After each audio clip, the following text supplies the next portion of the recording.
नई दिल्ली के डीएजी में अलग अलग धर्मों की आस्थाओं को दिखाने वाली प्रदर्शनी आयोजित की गई है। इनमें जैन धर्म, बौद्ध धर्म, शैव धर्म और वैष्णव धर्म से लेकर इस्लामी सूफी प्रथाएं और परंपराएं शामिल हैं। ये प्रदर्शनी भारतीय उपमहाद्वीप में तपस्या की तस्वीरों का समावेश है। प्रदर्शनी का नाम है तपस्वी का शरीर। गायत्री सिन्हा के संयोजन में ये प्रदर्शनी तप की सदियों पुरानी परंपरा को दिखलाती है। साथ ही उपमहाद्वीप के पवित्र अनुशासन, तपस्या, साधना और त्याग की गहराइयों को सामने लाती है। ये प्रदर्शनी तप को भारत के विस्तृत आध्यात्मिक और धार्मिक ताने बाने को सामने लाती है। साथ ही इसकी सांस्कृतिक अभिव्यक्तियों और तपस्वी शरीर के बदलाव को प्रस्तुत करती है। So I think the sannyasi is a very important figure because there is a continuity in the roles.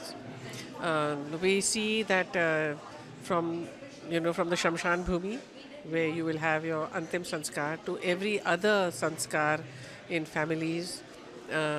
They are advisors, they are astrologers, they are healers, they have been soldiers, they have been landowners, they have been rebels, as in the sannyasi rebellion. And now they are even in the political frame. So when we began, the purpose of this exhibition was to see this figure as much as possible within himself or herself. And we were able, in this very rich collection of Delhi Art Gallery, to see it as a continuous representation. प्रदर्शनी में दिखाया गया है कि 18वीं सदी से लेकर औपनिवेशिक काल में तपस्वियों को किस तरह विचित्र और रहस्यमयी रूप में चित्रित किया गया। इसमें आधुनिक कलात्मक व्याख्याएं भी शामिल हैं, जो तपस्वी की शैलीगत विविधता प्रस्तुत करती हैं। एक प्रमुख कृति है शत्रुंजय पट, जो गुजरात के शत्रुंजय पर्वत पर स्थित पवित्र जैन तीर्थ स्थल का दृश्य है। माना जाता है कि इस जगह तीर्थंकर ऋषभनाथ ने पहला उपदेश दिया था। आज की तारीख में ये जैन भक्ति का केंद्र है।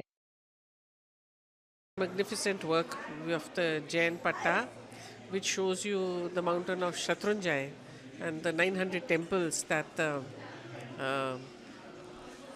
devotee must go or pass through to reach on top of the hill. And it has been made in such a way that if the devotee is unable to take that arduous climb, then this can be seen as a form of darshan.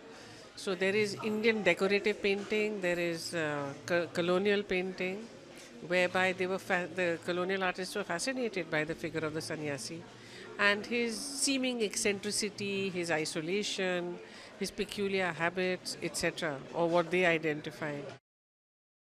30 अगस्त को शुरू हुई प्रदर्शनी 18 अक्टूबर तक चलेगी। अगर आप ये video YouTube पर देख रहे हैं तो हमारे चैनल को सब्सक्राइब कर बेल आइकन दबाएं और Facebook पर देख रहे हैं तो हमारे पेज को लाइक करें।